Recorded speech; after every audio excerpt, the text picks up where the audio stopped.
Thank you, Brett. And hi, Durban Vineyard.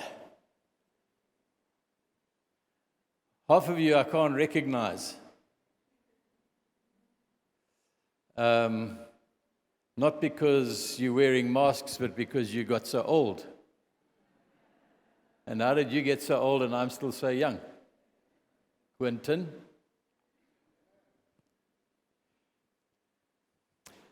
It is wonderful to be with you, and thank you for the opportunity to share with you this morning. And that also became a thing through my sharing the story with the Vineyard pastors who got together on Thursday. Brett and Lee thought it would be a good idea for me to expand on that little story and stay with it for you. And I find it a great joy, actually, to share this story. Not only because of what I experienced and what it did in my life, but also because of the fact that we are all living in a situation where I think Pippa said it in the talk to the kids, where we are thirsty for hope. We're in a world with a hope shortage, and so it would be, as I said, it is a privilege for me to share that story. You know, this COVID thing, having some residual Greek in me still, half of me is Greek, but a lot of the language of Greek I've kind of forgotten because I don't use it. But I do remember the alphabet. So I got a little confused when this new strain came along and they called it Omicron. Because let me tell you something, it started with alpha, right? The Greek alphabet goes alpha, beta, gamma, delta, epsilon, zeta, eta, theta, iota, kappa, lambda, mu, nu, xi, omicron. I want to ask you, if delta was the one before, and the next one was omicron, what happened to epsilon, zeta, eta, theta, iota, kappa, lambda, mu, nu, xi? Puini.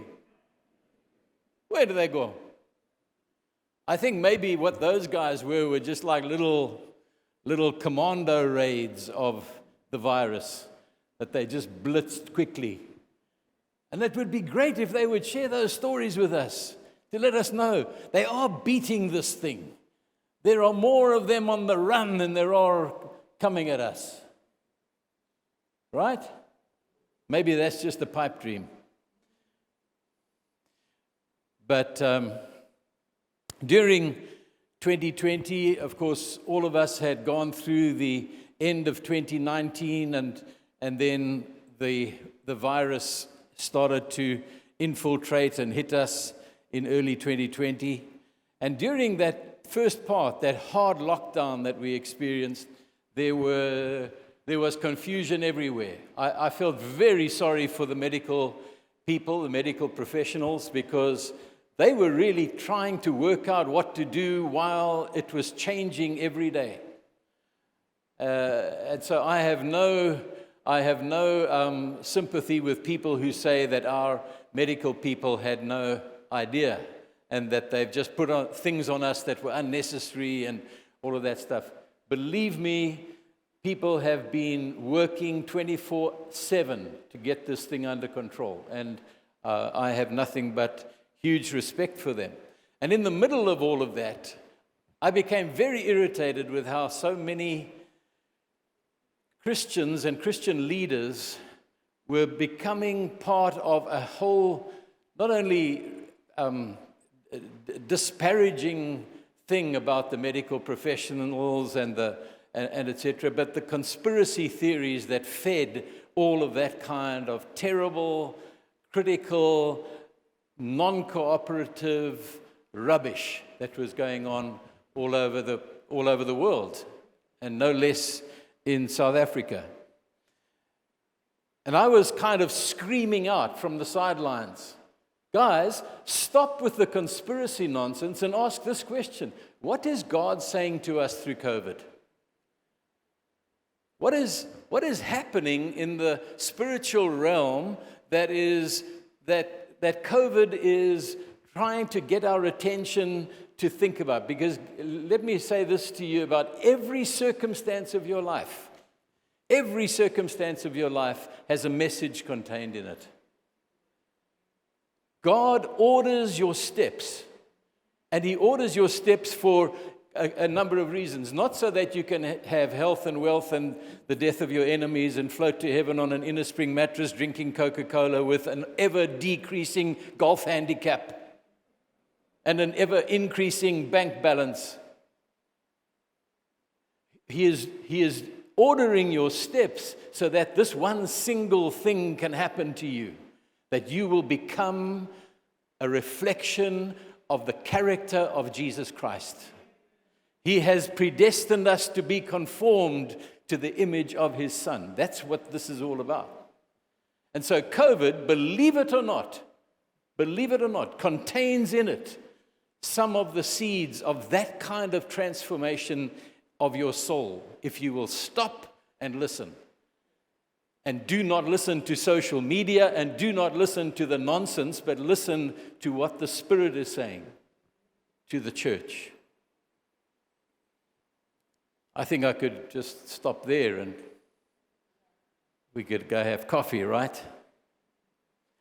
I tried to alert people to all of that. At the same time, I was scaring myself. So I wasn't doing one of the things that I've just said to you, you should do, which is avoid getting the narrative and your information from social media.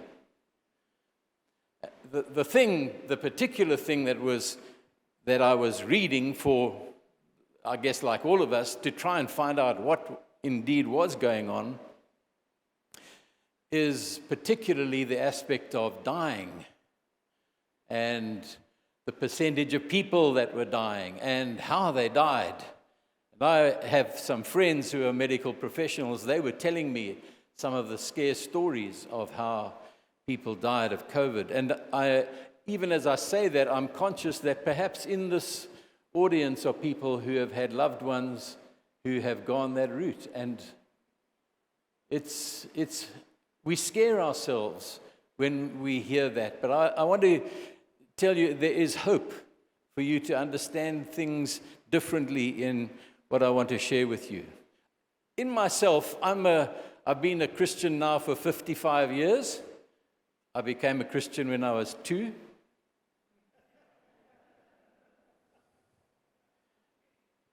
And I believe the good news. I believe the gospel. I'm not afraid to die. I'm a convinced evangelical. I know whom I have believed. And I know that He will keep that which I have committed unto Him against that day. I know that to be absent from the body is to be present with the Lord. I'm not afraid to die. I'm a little bit like Woody Allen, though. Woody Allen's philosophy is, I'm not afraid of dying, I just don't want to be there when it happens. It's the how that actually scares me. I keep telling the Lord, I've got a low pain threshold. You must be nice, okay? Like the one guy said, I want to die in my sleep like my grandfather, not screaming in terror like his passengers.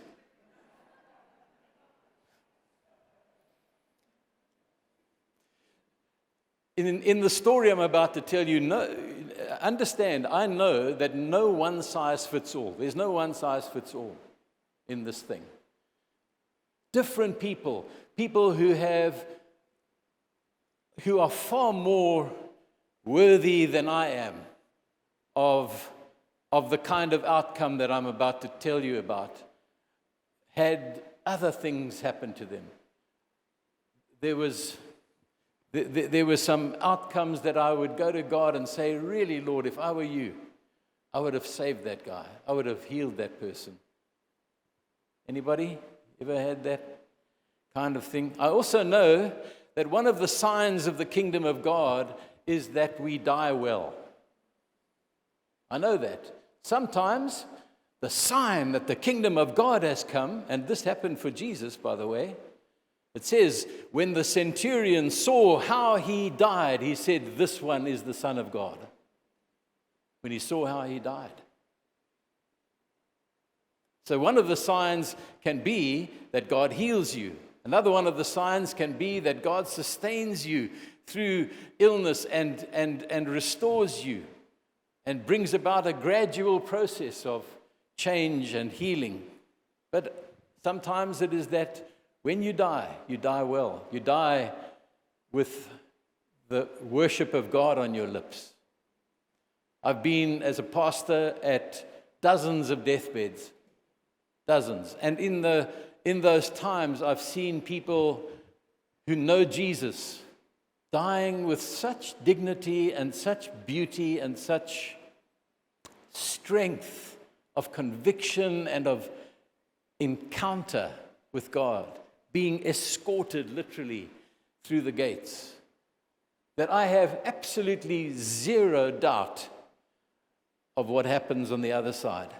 I have no doubt at all that death is a doorway to a dimension of life that is beautiful, wonderful. Eye has not seen, nor has ear heard, nor has it entered into the heart of man the things that God has prepared for those who love him. I just want to say again, if the outcome for me had been any different, I hope I would have had that kind of dignity and strength and worship on my lips, even though I would have not invited it. The last part of Delta, which was the second half of last year, of the year before last, we had a run of people in our immediate circle who died. There were 13 people who died, not all of COVID. Others it was cancer, and in one case, a very tragic farm fire, a young man whose wedding I had conducted, and he and his wife had just had their first child. And but there was this run. There was one case where there was one of the business guys that I kind of mentor every week, and he had cancer, and we were praying for him, and it was my turn to pray. I was in the 24-hour chain of people praying for him, and we were seeing improvement. It seemed like he had turned the corner, and while I was praying, he died.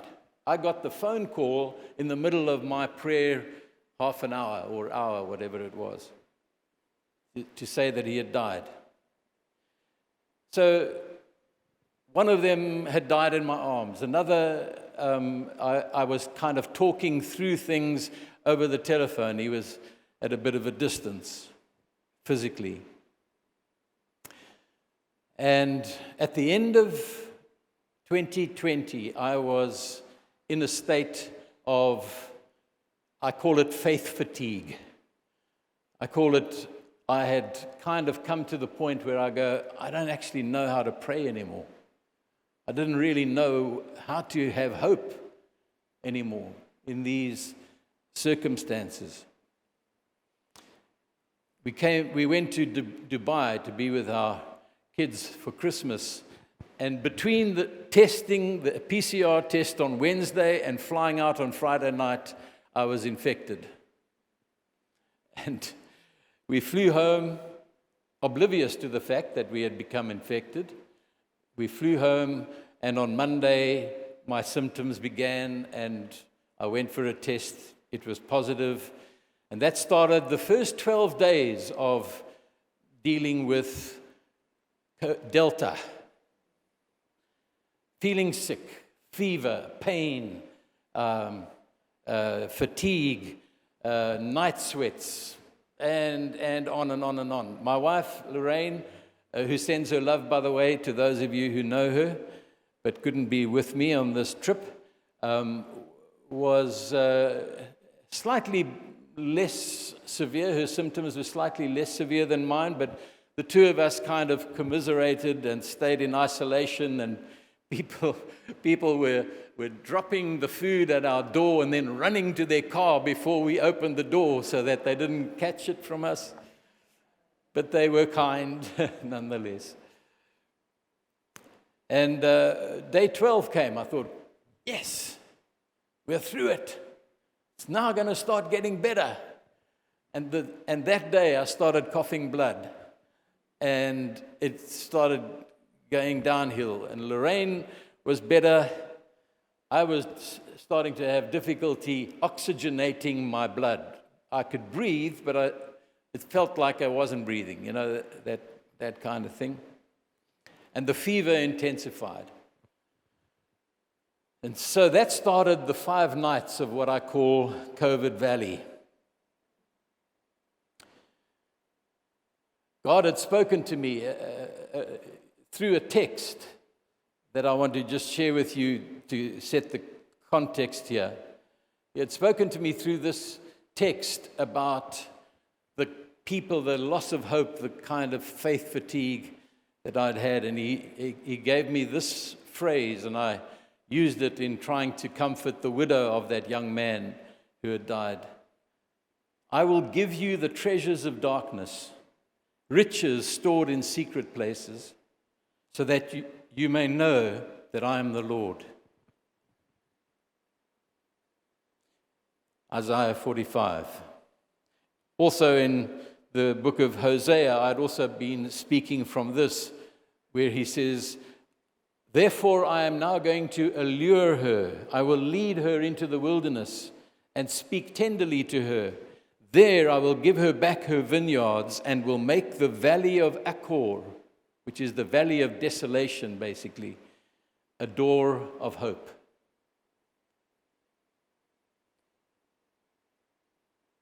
And so my journey began.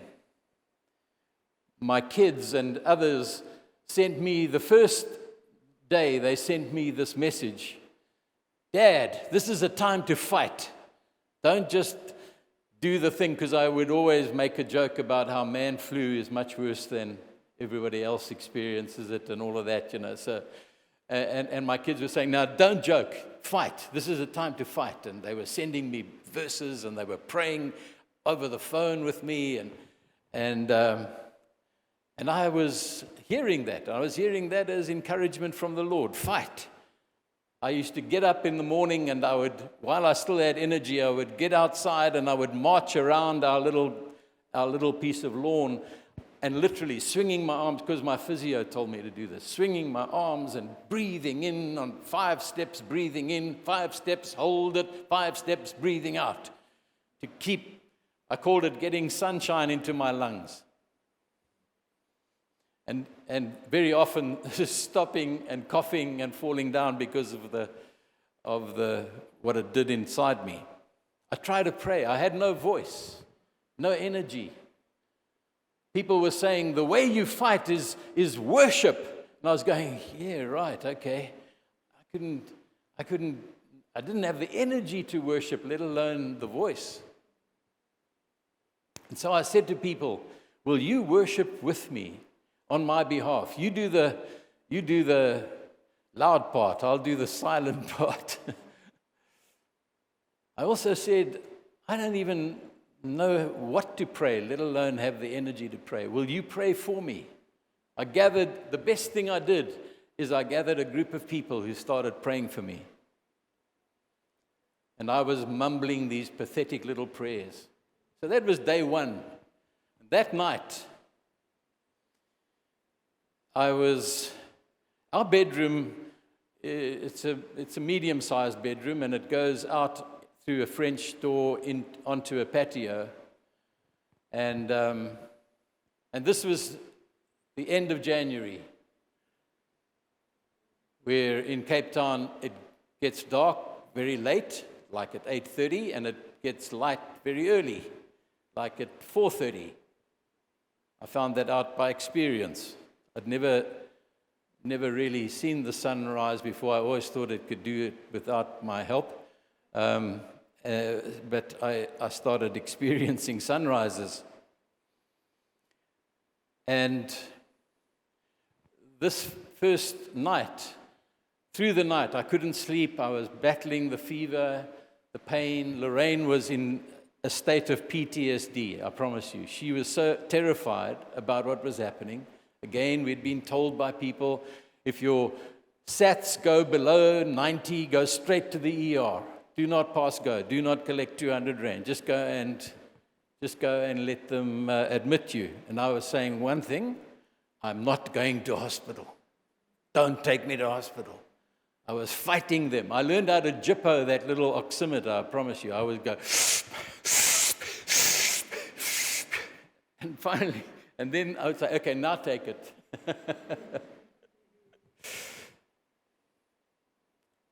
But early hours of the morning, I think around about 4 o'clock, I was lying in bed.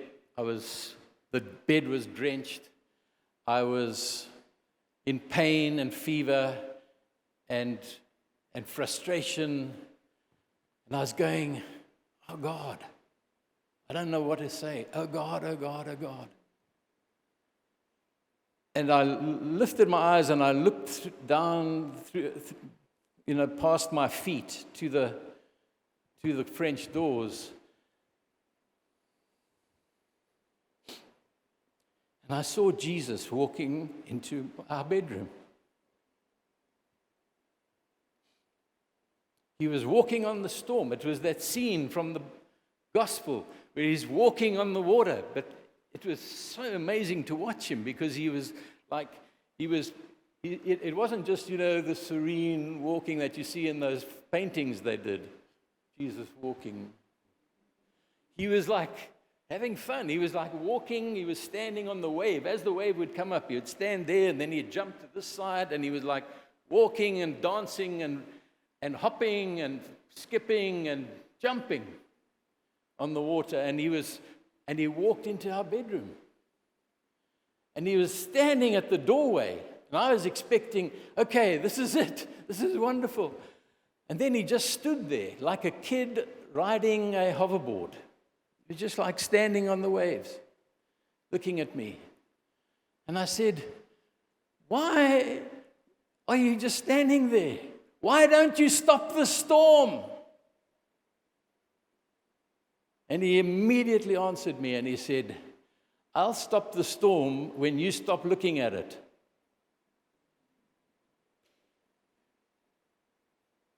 And he gave me a little sermon, very quick sermon.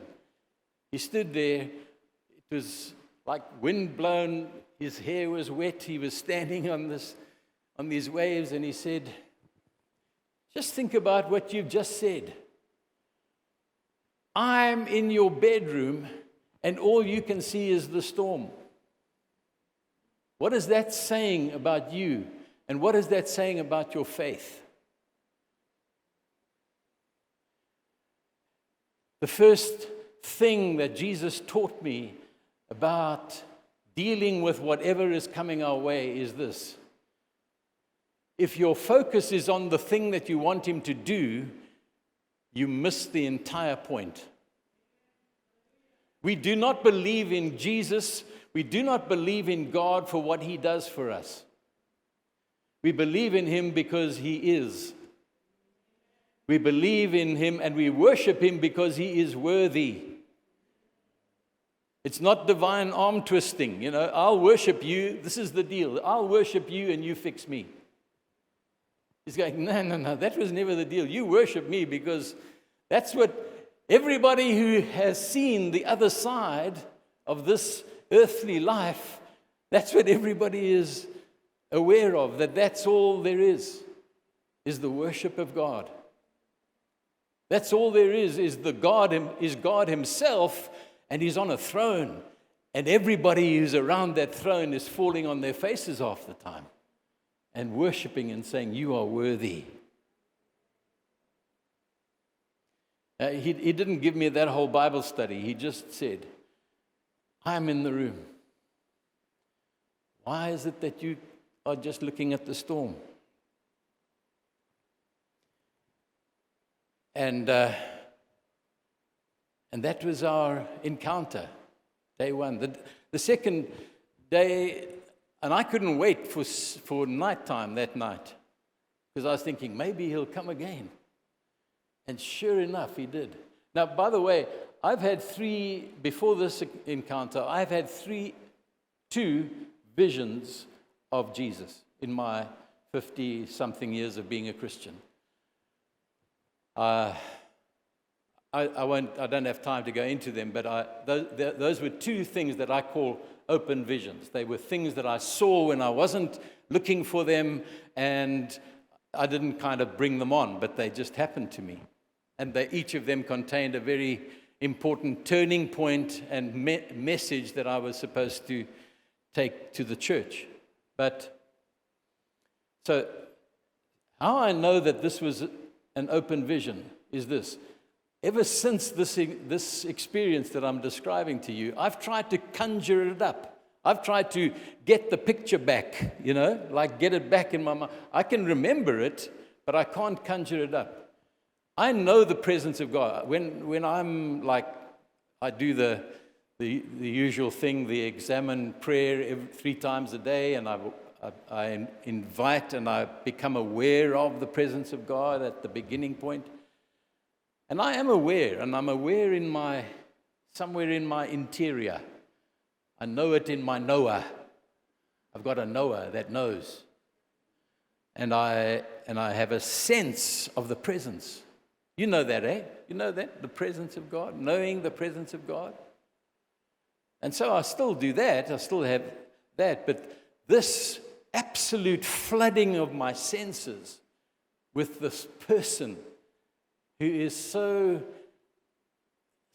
beautiful and so in charge and yet so gentle and so full of understanding and full of grace and truth, and floods your senses.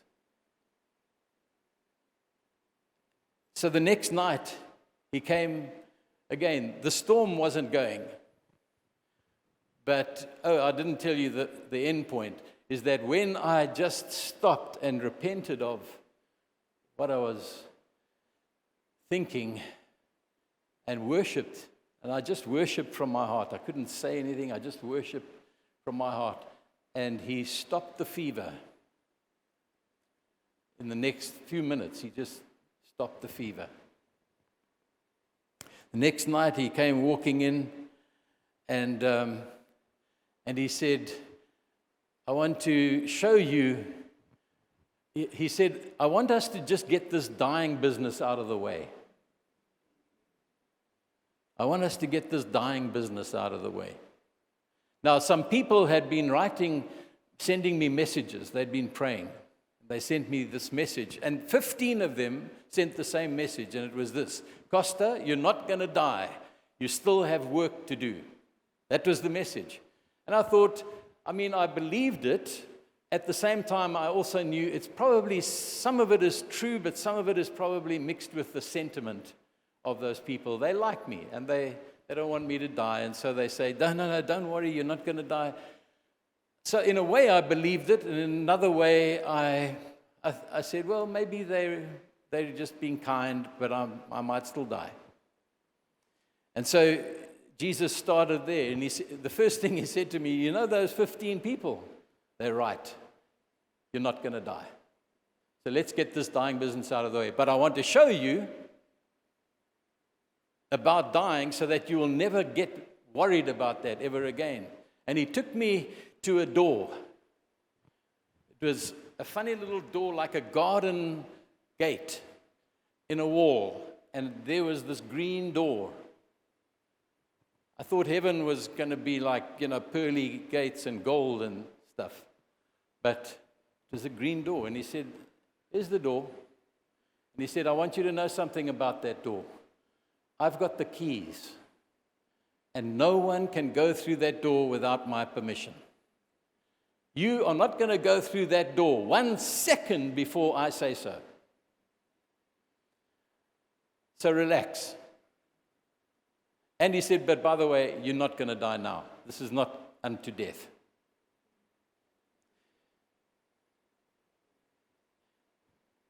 But then he also said another thing. He said, what you're going through is practice for when you finally do go through this door. He said, you know why Paul was so unafraid of dying? Is because he died daily. Put those two things together.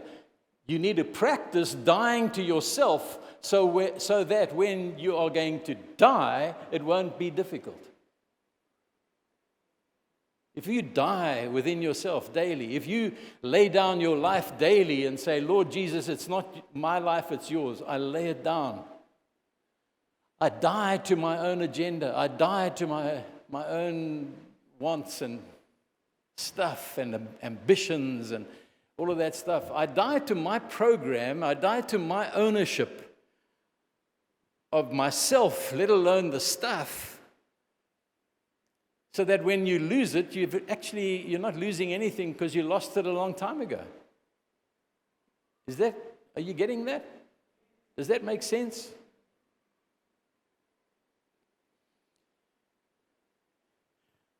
By the way, that wasn't the last time that I felt close to dying. There were other nights that he came that I used to say. One time I said to him, so are we going home to your house tonight or mine? He used to come in, and every night after that, he would come in and sit on my bed. The first thing he did was he straightened my feet. My feet were, I would have cramps and pain down my shins and my calves and my feet. And he would just straighten them, just hold them, stroke them, like do a little bit of very, very light reflexology massage, and straighten my feet. He would just sit there and pat my feet while he talked. And he said, this is a time I want you to learn to rest in me. He said, basically, he also said it like this. He said, the only way I can get you to slow down is to stop you. Stop you altogether. That's what I'm doing.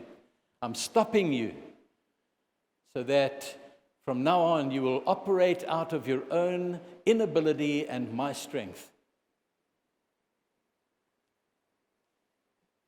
And then he taught me this. He said, there were two things he said on the next two successive nights. The first one he said was, I am teaching you the fellowship of my sufferings. I'm letting you experience the fellowship of my sufferings. You know, Paul says that in Philippians chapter 3. I want to know him and the fellowship of his sufferings, becoming like him in his death, so that I can experience the resurrection of the dead. That was the one thing that he said. Oh, the night in between those two, I'm sorry, I'm skipping here. The night in between those two, it was early hours of the morning, and he and someone else, I think it was an angel, I don't know, but they came and they were outside where the French doors were.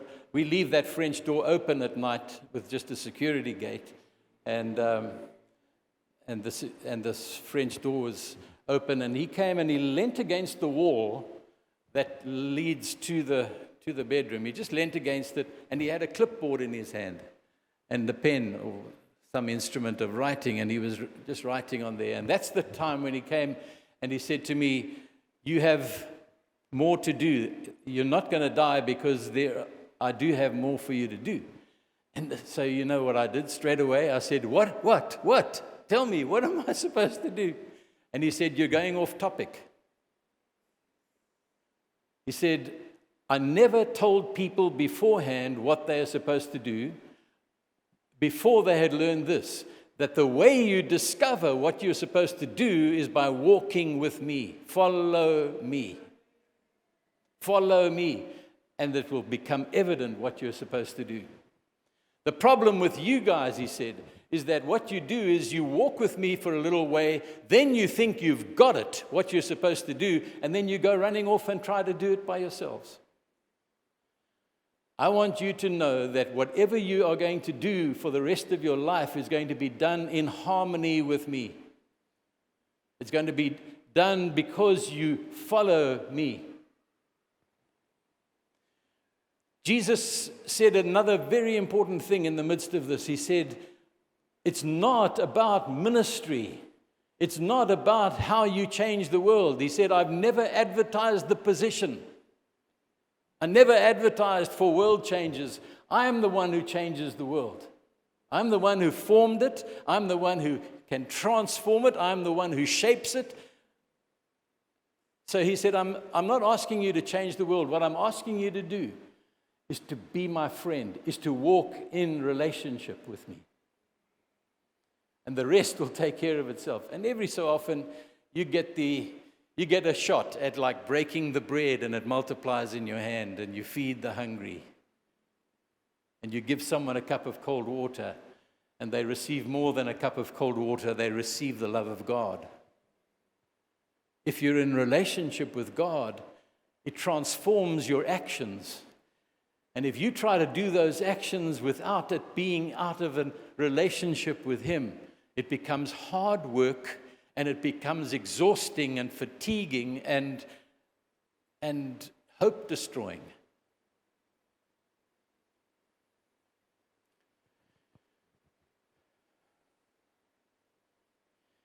The last night,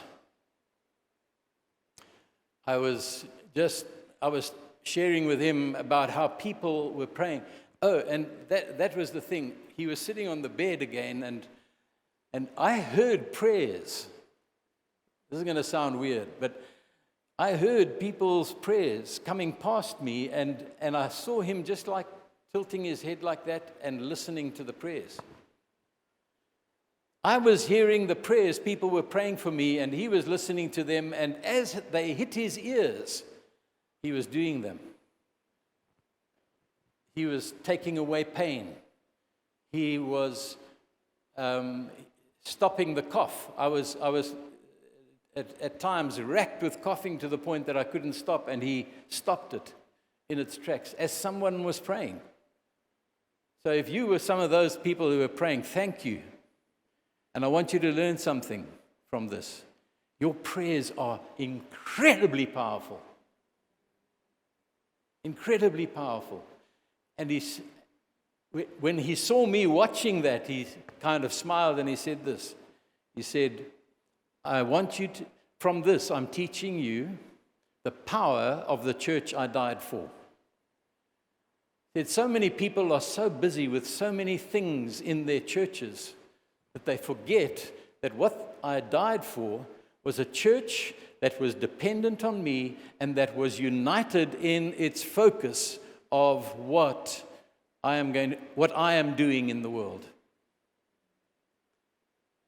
United prayer is an incredibly powerful. I'll never again doubt, God help me, but I will never again doubt how powerful prayer is, and particularly united prayer. At a certain point, at that point, I had about 158 people praying for me daily. Now, that's an incredible privilege. I know that not everybody can summon 158 prayer warriors, but at the same time, recognize your need of having other people pray and have them pray. And because it's only 2 or 3, it only takes 2 or 3, you know. But united prayer is a very, very powerful thing. The last morning after the 5 nights, I was awake.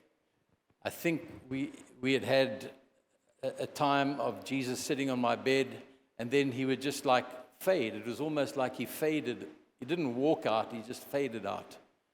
And the next thing, something caught my eye. I looked down, and a Cape Robin chat, which is a beautiful bird, was walking out of my bedroom.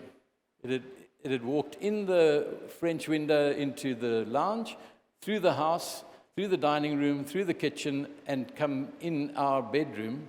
And he was walking out. And he stopped next to me, and he looked at me like that. And as he looked, in that look, again, this is going to sound weird. In that look, I heard God say, "It's over. You're going to be fine." And from that day, not only did neither Lorraine nor I have any more symptoms, we never had any sign of long COVID.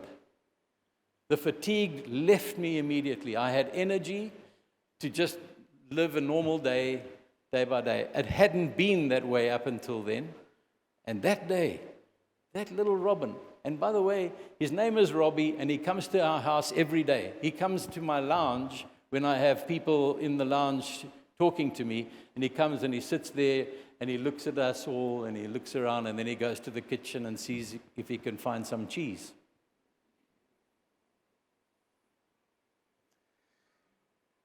But finally, to just say this, in all of those people who had died and the people we had prayed for, because, by the way, into 2021, the same thing continued. The number at the moment is 28 people that we have been personally connected with in different ways have died. So I don't know if any of you still believe that this is just the flu, like the flu. It's way worse. The numbers are 10,000% more annual deaths from COVID in just these 2.5 years than the average deaths by flu in the world every year. 10,000%. It's huge. It's 3.5 million compared to 200,000. I think my maths is not great, but I think that's what it is. And so,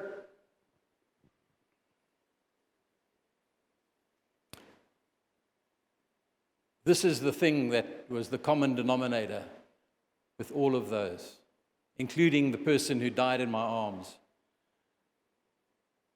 Psalm 23, and this is the last thing that Jesus said to me in the 5 nights. Psalm 23, verse 4. Though I walk through the valley of the shadow of death, I will fear no evil. No evil outcome will happen. I will fear no evil because you are with me. And Jesus said this to me. He said, remember and tell my church, the only thing I promised is my presence. The only thing I truly promised, I will be with you. He said, it is my name, Emmanuel, the God who is there, immanent, right in our midst. When he started his message, his first sermon said, the time has come, the kingdom of God is here. The king was standing in front of them and he said, the kingdom is here. How do I know? Because the king is here. That's all. Everything else is detail.